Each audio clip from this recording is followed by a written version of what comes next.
Well, hello and welcome to The Resource, the podcast propelling employer brands to recruit smarter and retain better. I'm your host, Priscilla Peters.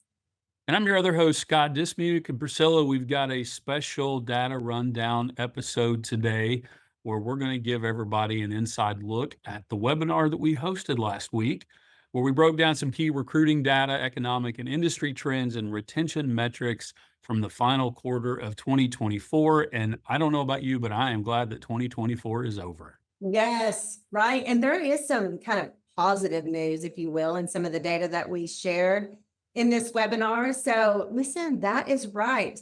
Q4 is always an interesting time. This data is super critical as you're looking at going into your strategy planning for 2025 and how you're going to change things up when it comes to recruiting and retention. Whether you are a recruiter, whether you manage recruiting or retention, maybe you're in HR for a carrier or just a business leader in general, in the trucking industry, there's a lot to unpack with this data. We went over this on our full access webinar that we recently had, and we hope that you will get some good information from this. So let's get to it. Here is our Q4 data rundown. So let's hop in today and see. First, we're going to cover what's going on in the economy and the industry, just in general, some things that we're seeing that we thought you as recruiting and retention leaders would be interested in. So let's start with some good news, right? Carriers are optimistic about 2025. So that is a little bit different than what we've seen the past couple of years.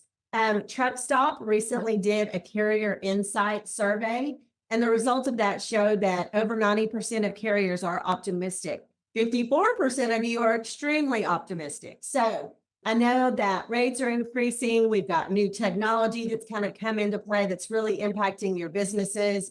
Lots of folks are kind of rolling out new equipment upgrades. And so there's a lot of things to kind of be optimistic about. So we'll hop on that train. We'll get on that train with you. And hopefully we're all going to have a really good 2025 in trucking.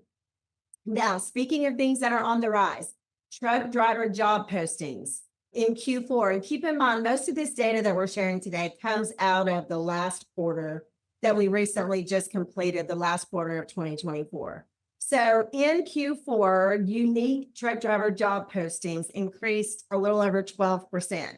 So you might be thinking, oh, that's not really that much. But keep in mind, between April and September, the unique truck driver job postings increased 51%. So if you look at the full year of how job postings for drivers increased over the year, we get this data out of Fleet Intel, then it is pretty significant to look at really how competition is increasing. And that's what that metric tells us, right? Like as unique job postings are increasing, so is competition for drivers. What we mean by unique job postings is, let's say, for example, that someone's hiring a regional flatbed driver. That just includes the one job. It doesn't include like every single job, that same job posted in all of the geolocations. So just to kind of give you an idea of what that means. But this just is an indicator that competition is on the rise. So we will continue to look at that and share that information with you. Also, this came out of our recent driver survey that we did in Q4. 21.5% of drivers who said that they were looking for, said they were not looking for a job, said they're waiting for the economy to improve. Okay, so those of us who've been in the industry a long time, we know that typically as the economy improves, as freight improves, guess what else happens? Turnover rises. And so we're kind of keeping an eye on that. Obviously, Scott and his team are keeping a very close eye on that. But you guys are probably doing the same. So, but this metric tells us what our kind of fears how they might come to life. So this is something to just kind of keep in mind as the economy improves. Really keep a pulse on your current fleet and how are you kind of recruiting your current fleet as the economy improves and freight improves. Let's see. Here's another data set that we have from Atree's 2024 driver survey. They released this toward the end of last year.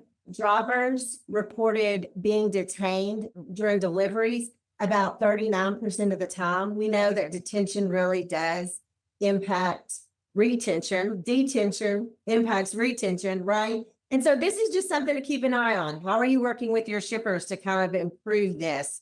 That is something to kind of keep in mind there.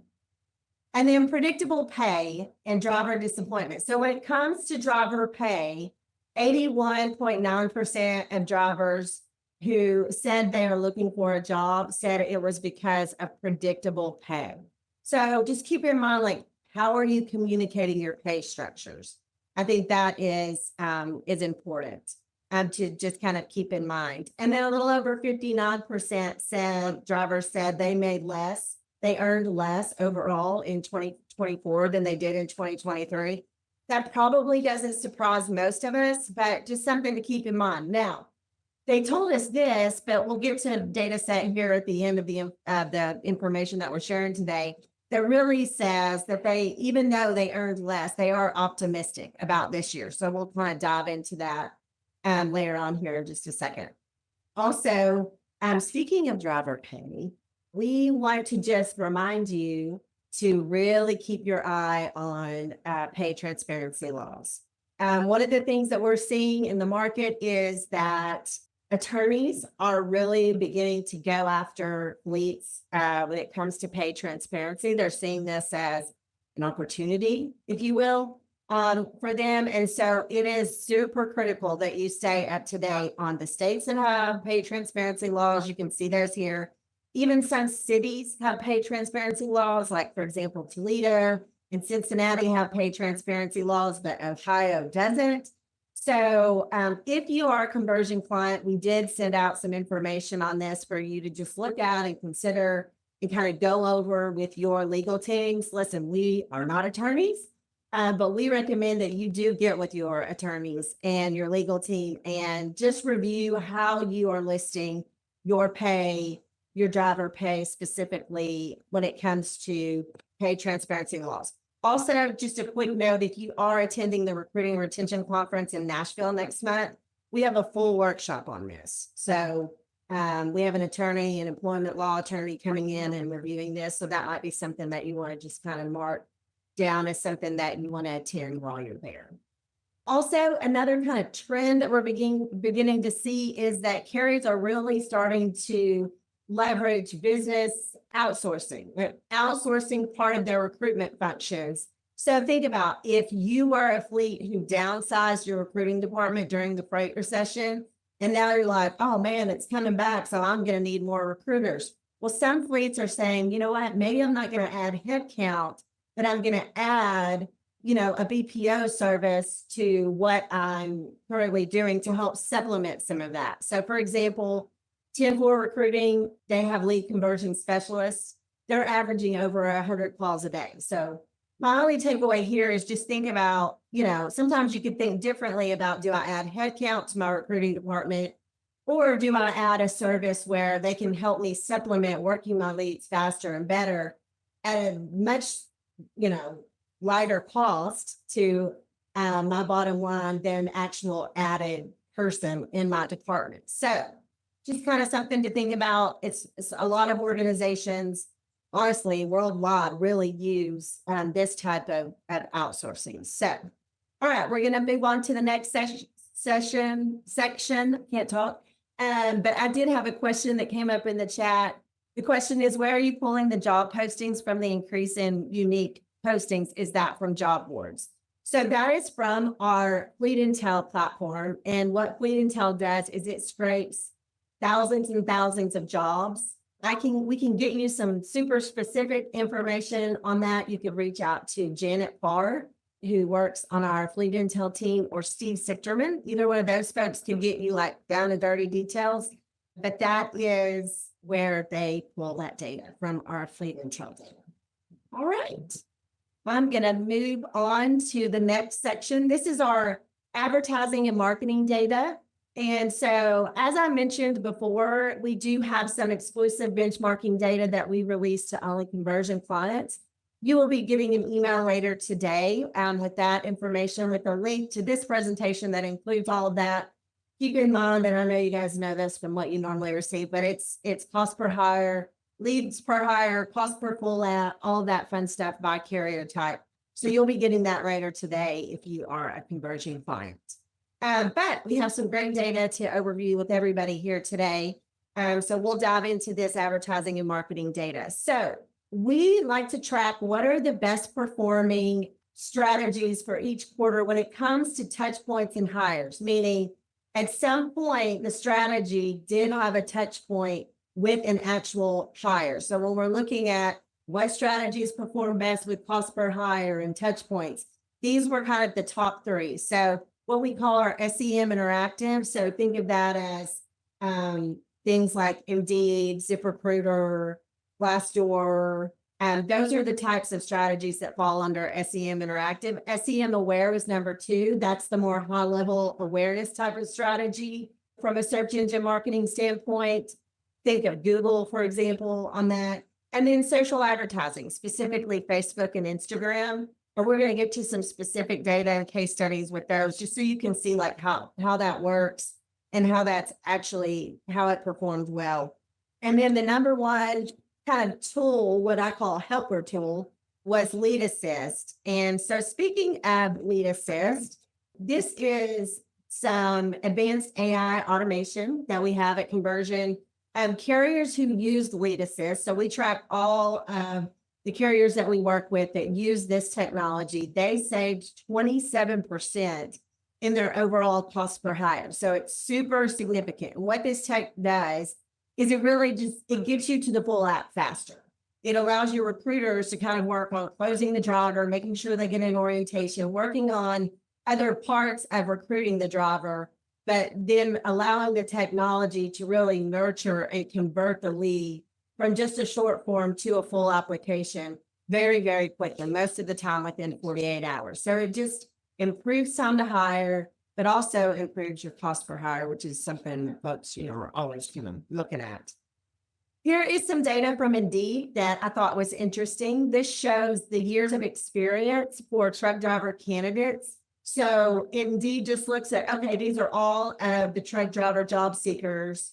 And most of those have a resume inside of Indeed. And so it looks at their experience and you can see kind of how that falls. So a lot of these folks are more, tenured drivers. So that's good, right? Like we want experienced drivers in many cases. But this just gives you a good kind of caveat of how you can see the years of experience in all of the applicants, and that is specifically across the Indeed platform. So speaking of Indeed, one of the things that we wanted to call out is a new strategy that we have started implementing for clients that is really focused on improving the lead quality. And so it's called Enhanced Sponsored Jobs from Indeed. This shows you some specific stats related to the results of that. But when you think about enhanced sponsored jobs, what this means in comparison to just your regular sponsored jobs is it includes your company logo. It includes a job place banner. These are more what they would call highly qualified candidates because they're really looking at what you're needing and then what they're actually serving you up. It also includes a new homepage logo placement that ends up on the search engine results page. So think of it as a kind of an elevated option to just a regular sponsored job on Indeed. And what's ended up happening is more leads are ending up in what we call positive statuses within your ATS, whether that be attempting contact or lead attempt or nurture or whatever your statuses may be that are quote unquote positive. You're having less not interested, more interested in leads that you're actually working. So that's something to kind of consider as you're looking at your strategy. Also, here's some trends in social media. So these are kind of interesting. Leads from Facebook Reels grew by about 62%. That is super significant. We're going to get to kind of some more details as that, talking about social here in just a second when it comes to Facebook Reels. But Facebook Reels lead volume, and remember, those are the videos that you see, the reels that you see as you're kind of going through Facebook. Also, video plays at 100%. The top three placements were where drivers are going to actually finish watching your full video. So in other words, they're not just watching the first 5 or 10 seconds, they're watching the full video. That is most likely to happen in Reels on Facebook and Instagram, and then in the actual feed as well. Other places where you might have those that didn't perform as well would be on stories, in Messenger, on Facebook Marketplace, places like that. Also, when it comes to driver reviews, unfortunately, 1-star reviews comprise the highest percentage of driver review scores in Q4. And so remember, we always say, and you'll see this data here in just a minute, but we always say drivers are super volatile. They either really love you or they really don't. And so that's why the 1-star and the 5-star and the 1-star reviews are typically the most. Unfortunately, in Q4, 1-star reviews overtook 5 stars. And I'll show you that data here in just a little bit. Okay. Also, speaking of Facebook Reels, so just wanted to show you like really the impact of how this has happened year over year. So when you look at Q4 2022 versus 23 and 24, you can see how the significance of the lead volume for social leads is coming from Facebook Reels. And so sometimes we'll launch a new strategy with social media and folks will be like, oh, I don't know, I'm not sure. But over time, that strategy really grows as a good, way to get leads. I always say, if you're kind of the first to it, you really get the advantage. So I would just say, listen to your social strategists because they know the importance of vertical short form video and how that can really impact your leads. And then here's a couple of case studies when it comes to social media. So this particular client, they were just like, listen, I need more full applications. Yes, I'm using Lead Assist, but let's put in some other strategy that will help do that. And so we implemented some small adjustments to messaging. So things like adding to the messaging, get to the front of the line by completing your full application, basically putting a sense of urgency out for them to, hey, don't forget the full app is really important for us to be able to process your application and that sort of thing. And by doing that, you can see the results that ended up happening there. Listen, these are just small tweaks. This isn't addition to budget, anything like that. This is just some tweaks in the strategy and things that we see that are really kind of moving the needle, just a case study for you to think about. And then here's another fun case study that I liked. Just keeping in mind when you're in seasons that really impact social media feeds, it's always a good idea to just kind of, go for it, if you will, and just embrace it and try to see how you can help your strategy reflect more leads for you. So we knew it was a high competitive season. So we recommended to a client, hey, let's do a holiday specific vertical video and let's add it to your assets. It'll be a fresh new way for drivers to see you. And sure enough, it really helped. 64% of their total social leads from November to December came from just that video asset. So again, just a way to kind of look at and think about, your social media strategy and how ultimately that could lead to more leads for you. All right, so now I'm going to turn it over to Scott. And Scott Dismuke is the VP of Operations at PDA. He's going to take us through their retention data from last quarter. Thank you, Priscilla. Thank everybody for your time today. All of this data that I'm going to share with you today is going to be available in our Q4 data download that we'll be releasing soon. Our PDA partners will get a copy of that here this week in their inbox. But just kind of wanted to go over the feedback data that we got from drivers in Q4. What you're seeing here is kind of our core issues and concerns that drivers had. So just for some context, PDA made nearly 60,000 phone calls to drivers listening to their feedback and concerns during Q4. These weekly check-in calls provides an opportunity for our retention specialists to collect the driver feedback data that we're presenting to you today. So just a couple of highlights. Equipment issues were the top complaint from drivers in Q4. Our equipment issues are actually at the highest point that they've been since Q1 of 2022. There's some things behind that.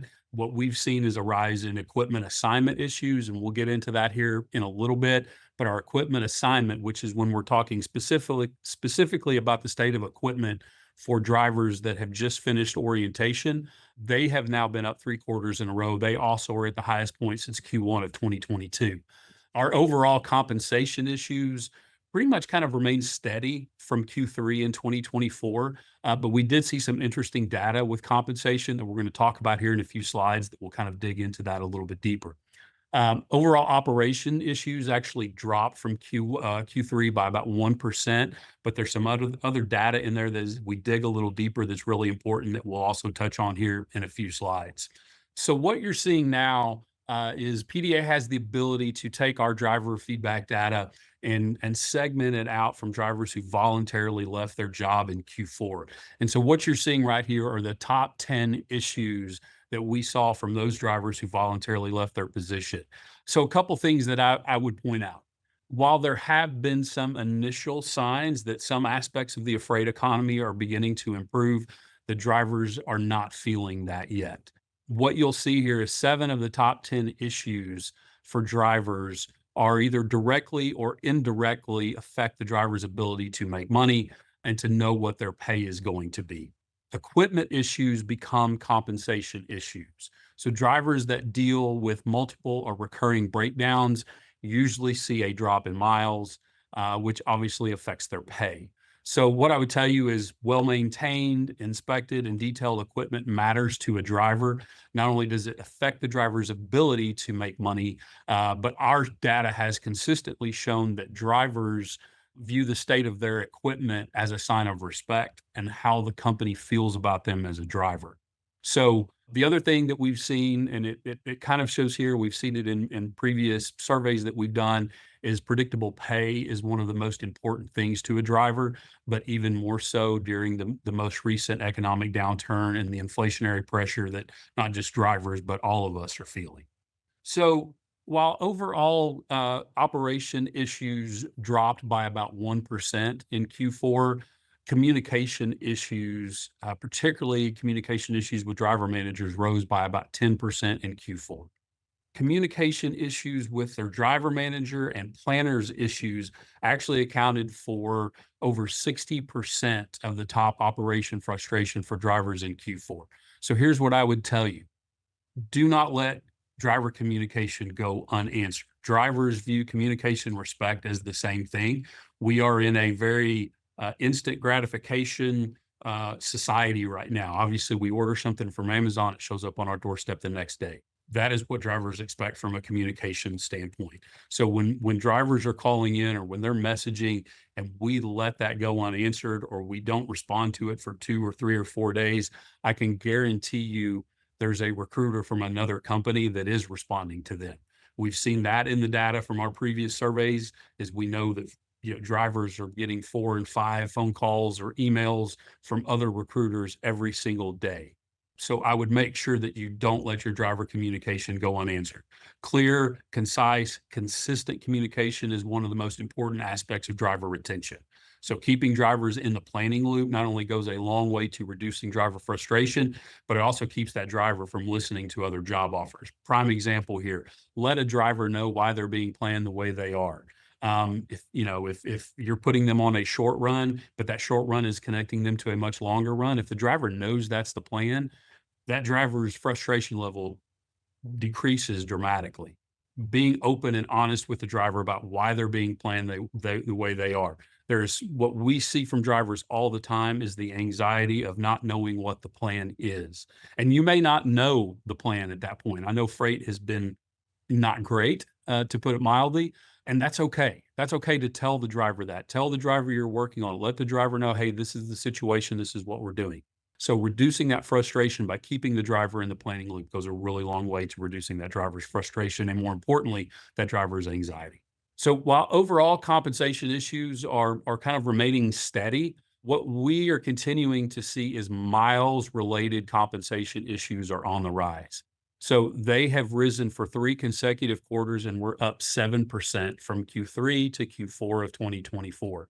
So as I've mentioned, And our folks that we work with that are on this call, they hear this all the time. You've heard it a lot, even on my small aspect of this. Drivers are still in search of consistent miles and predictable pay. We see that across the board. So keeping drivers moving as consistently as possible, setting a driver's expectations appropriately will help minimize those complaints about driver pay. And then again, communication with the drivers about their pay and the predictability of their pay continues to be of utmost importance.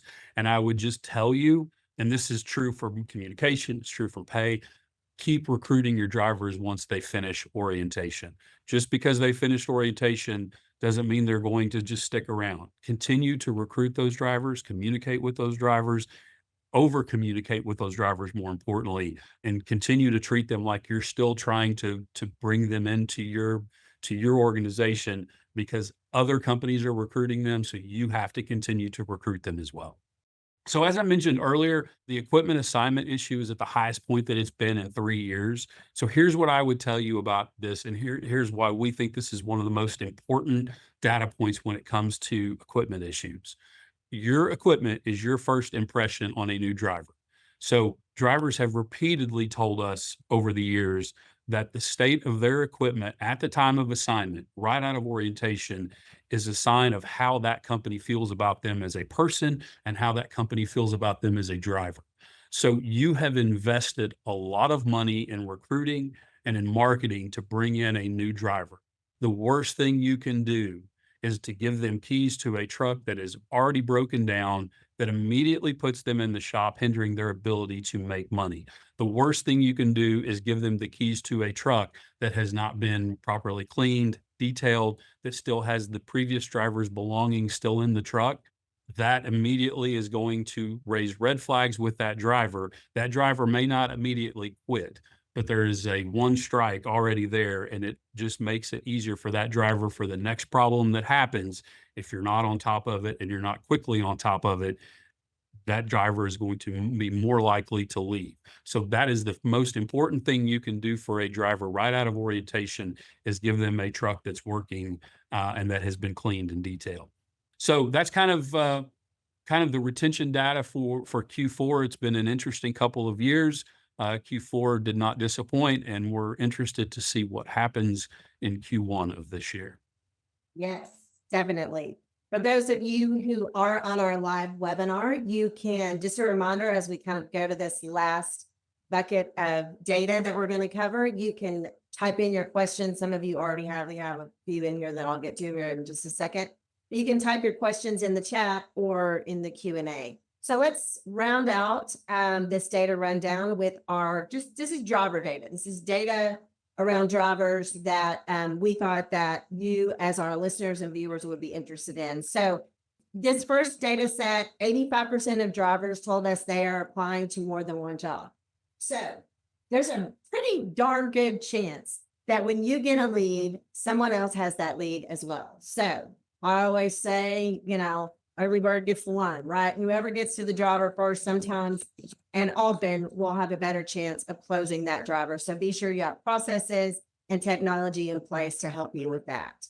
Also, again, we talked about how drivers didn't earn as much money in 2024 as they did in 2023. However, they did tell us in our fall driver survey that a little over half of them, they do feel that 2025 will be a better year for them than 2024. Again, we all hope that's true, but there is optimistic on the driver side of things as well.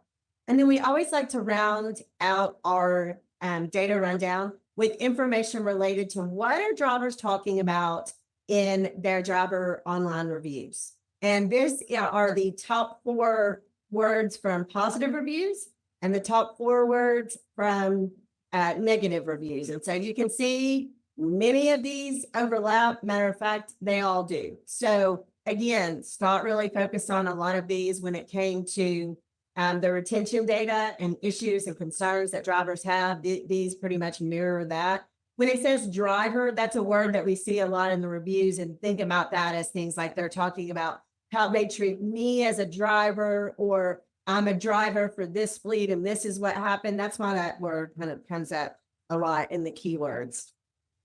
And then as promised, this is a breakdown of where all of the driver reviews fell for Q4 of 2024. So we monitor and review, we monitor and respond for lots and lots of clients for hundreds and hundreds of driver reviews online. And so we just like to keep a pulse on where driver reviews overall are landing. Unfortunately, in Q1, the 1-star reviews were a little bit higher than the 5-star reviews. But again, you can see where drivers are really kind of volatile.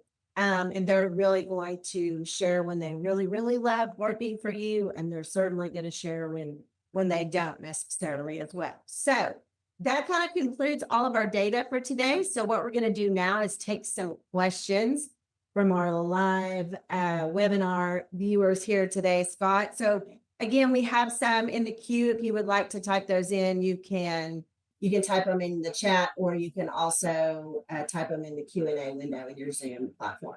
Okay.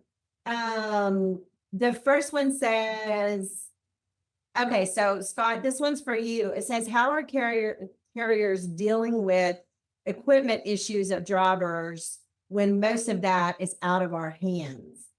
Yeah, great question. And here's what we've kind of seen really over the last probably 16 to 18 months. Obviously, there's been a lot of cost cutting, so we're not purchasing as many newer trucks. So we have aging fleets, which obviously increases the chance of breakdowns and other mechanical issues.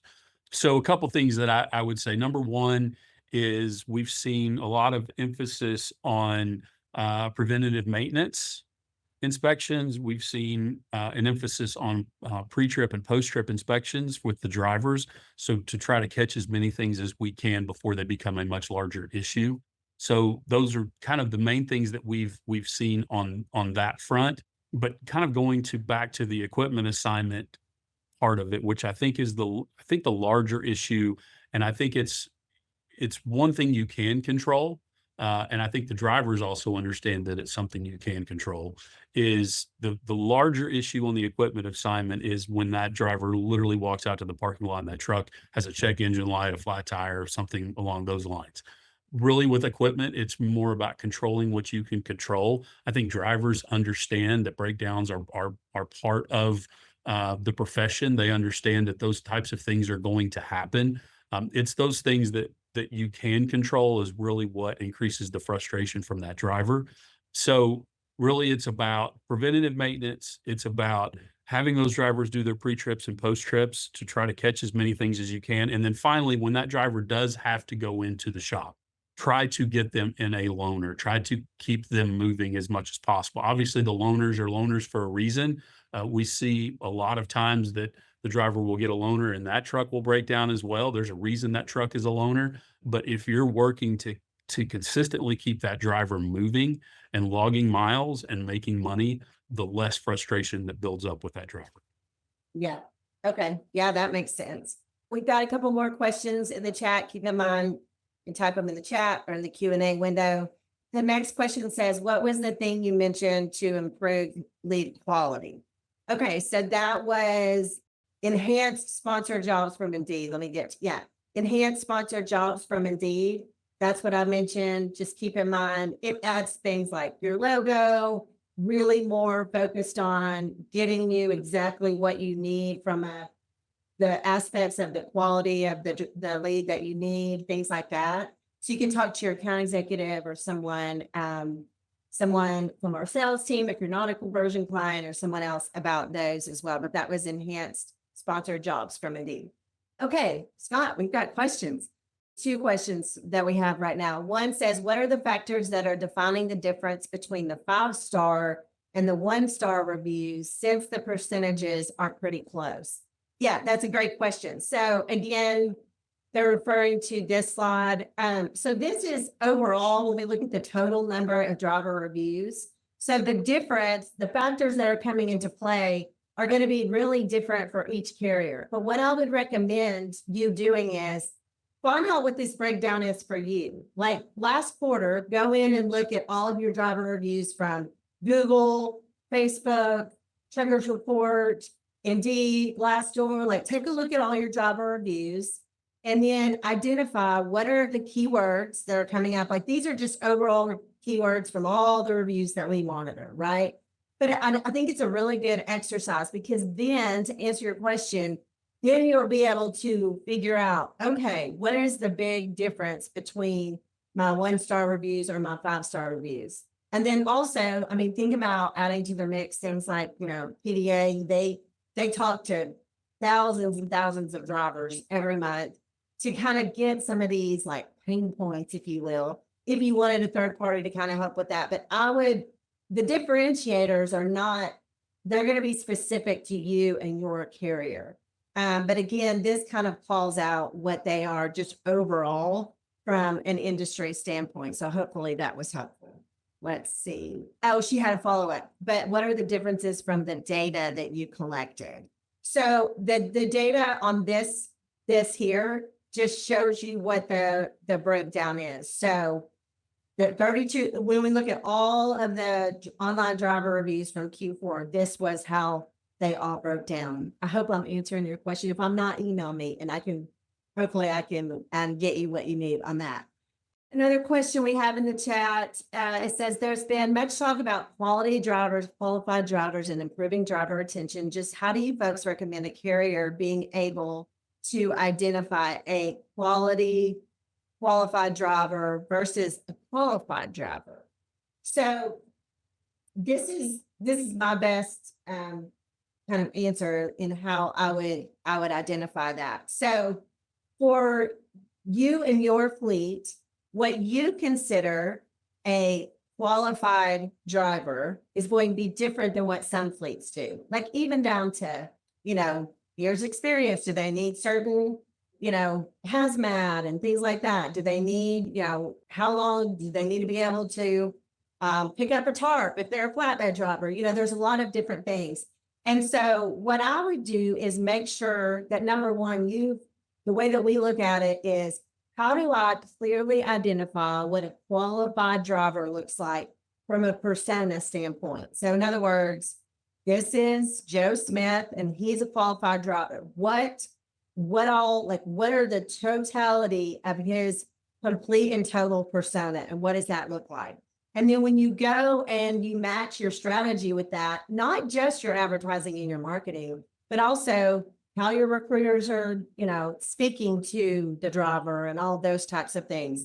How that you're actually, encouraging your current drivers to get driver referrals and all of that. That qualified persona really helps you match all of your strategy elements to what that is. So hopefully that helps you, deal with that. Okay, Scott, we are getting questions. I love it. Okay, here's another question. I know you mentioned Reels. So they're referring to, we talked about Facebook and Instagram Reels, but are you seeing people use TikTok for leads?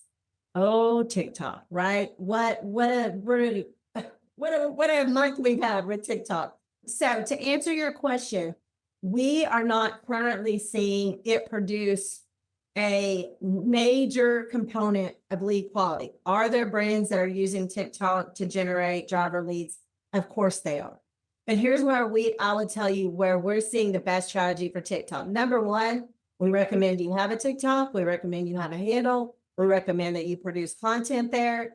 As far as a paid social strategy, we're not quite there yet in recommending that as part of your major overall budget. However, that content that you create, what we've seen be successful is the TikTok content that you create, then go and share that as a reel or on Facebook and on Instagram, because that's where it's really kind of generating leads, turning into actual qualified leads, full applications, and ultimately hires. And so, again, I'm not saying TikTok is not a good lead gen strategy. I'm just saying from an overall lead volume standpoint, we haven't seen it really pick up the momentum yet. That maybe it ultimately will, but definitely create the content, share it on other channels and all that fun stuff. All right. So I think that is all we got for today. Got all of those done. Scott, and this has been great. I appreciate your time today. Listen, as a reminder, Those of you who may want to attend our upcoming recruiting and retention conference, you can go to annualrrconference.com and register for that. We are just about 3 weeks away, but I know I will see you there. Thank you for joining our webinar today, and we look forward to seeing you next quarter. Thanks, and have a great day.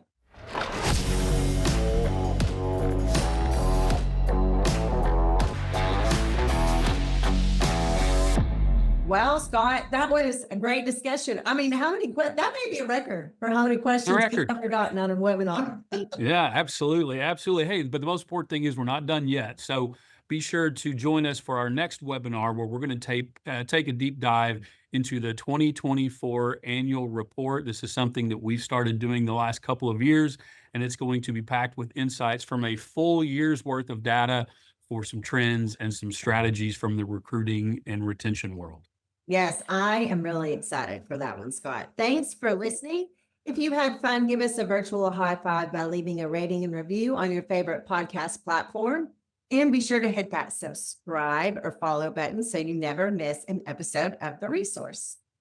And as always, send any and all questions to us on social media or drop us an email, and all of those details will be in the show notes. We'll be back next time with more data, insights, and a little fun to help you ace your recruiting and retention game. Everybody have a great day.